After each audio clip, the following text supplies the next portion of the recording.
ನಮಸ್ಕಾರ ವೀಕ್ಷಕರೇ, ಇತ್ತೀಚೆಗೊಬ್ಬರು ನನಗೆ ಒಂದು ಕಮೆಂಟನ್ನು ಮಾಡಿದರು. ನಮ್ಮ ತಂದೆಗೆ ಇಬ್ಬರು ಹೆಂಡತಿಯರು. ನಾನು ಮೊದಲನೇ ಹೆಂಡತಿ ಮಗ. ನನ್ನ ತಾಯಿ ಬದುಕಿದ್ದಾರೆ, ತಂದೆ ತೀರೋಗಿದ್ದಾರೆ. ನನ್ನ ತಾತನ ಆಸ್ತಿ ಇನ್ನೂ ಭಾಗ ಮಾಡ್ಕೊಂಡಿಲ್ಲ.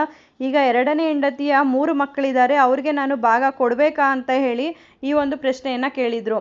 ಇಲ್ಲಿ ನಾವು ಮೊದಲು ಗಮನಿಸಬೇಕಾಗಿರೋವಂಥದ್ದು, ಮೊದಲನೇ ಮದುವೆ ಎರಡನೇ ಮದುವೆ ಅನ್ನೋ ಸಮಯದಲ್ಲಿ ಆ ಒಂದು ಎರಡನೇ ಮದುವೆ ಏನಿರುತ್ತೆ ಅದು ಕಾನೂನಾತ್ಮಕ ಮದುವೆನ ಅಥವಾ ಕಾನೂನು ಬಾಹಿರ ಮದುವೆನ ಅನ್ನೋದು ಕೂಡ ಇಲ್ಲಿ ಮುಖ್ಯ ಆಗುತ್ತೆ. ಕೆಲವೊಂದು ಎರಡನೇ ವಿವಾಹಗಳು ಕೂಡ ಕಾನೂನಿನ ಅಡಿಯಲ್ಲಿ ಬರುತ್ತೆ. ಅಂದರೆ ಅದಕ್ಕೆ ಮೊದಲನೇ ಮದುವೆಗೆ ಹೇಗೆಲ್ಲ ಮಾನ್ಯತೆ ಇರುತ್ತೋ ಅದೇ ರೀತಿಯಾದ ಮಾನ್ಯತೆ ಎರಡನೇ ಮದುವೆಗೂ ಇರುತ್ತೆ. ಅದನ್ನು ಫಸ್ಟು ನಾವು ಕ್ಲಾರಿಫೈ ಮಾಡ್ಕೋಬೇಕಾಗುತ್ತೆ.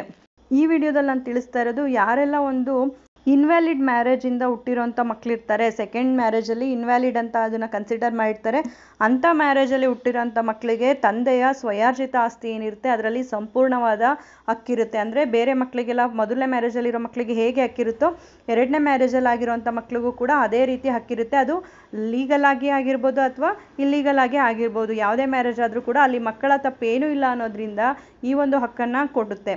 ಆದರೆ ಯಾವುದೇ ಒಂದು ಪ್ರಾಪರ್ಟಿ ಅದು ಆನ್ಸೆಸ್ಟ್ರಲ್ ಪ್ರಾಪರ್ಟಿ ಆಗಿದ್ದಾಗ ಈ ಮಕ್ಕಳಿಗೆ ನೇರವಾದಂಥ ಒಂದು ಮೊದಲನೇ ಹೆಂಡತಿಯ ಮಕ್ಕಳಿಗೆ ಹೇಗೆ ಆಸ್ತಿಯಲ್ಲಿ ಭಾಗ ಇರುತ್ತೋ ಅದೇ ರೀತಿಯಾದ ಆಸ್ತಿ ಪಿತ್ರಾರ್ಜಿತ ಆಸ್ತಿಯಲ್ಲಿ ಇರೋದಿಲ್ಲ. ತಂದೆಯ ಪಾಲಿಗೆ ಯಾವೊಂದು ಆಸ್ತಿ ಬರುತ್ತೆ ಅಂದರೆ ತಂದೆಗೆ ಒಂದು ಶೇರ್ ಅಂತ ಏನಿರುತ್ತೆ ಆ ಒಂದು ಶೇರಲ್ಲಿ ಈ ಮಕ್ಕಳಿಗೆ ಭಾಗವನ್ನು ಕೊಡಬೇಕಾಗುತ್ತೆ.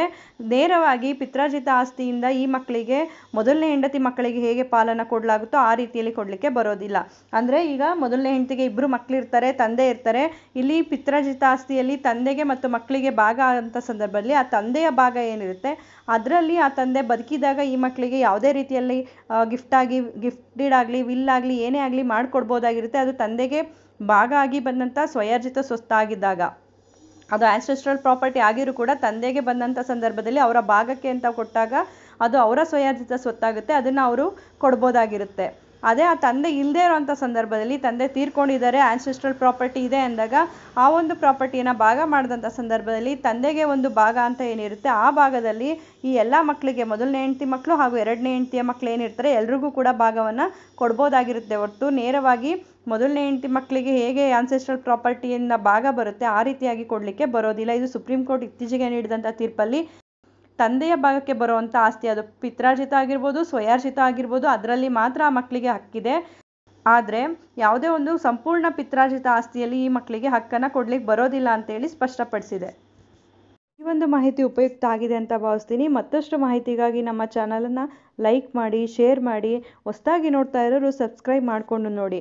ಕಾನೂನಿನ ಮಾಹಿತಿಗಳನ್ನು ನೀವು ತಿಳ್ಕೊಳ್ಳೋದಲ್ಲ, ಮತ್ತೊಬ್ಬರಿಗೂ ಕೂಡ ಇದನ್ನು ಹಂಚಿ. ಧನ್ಯವಾದಗಳು.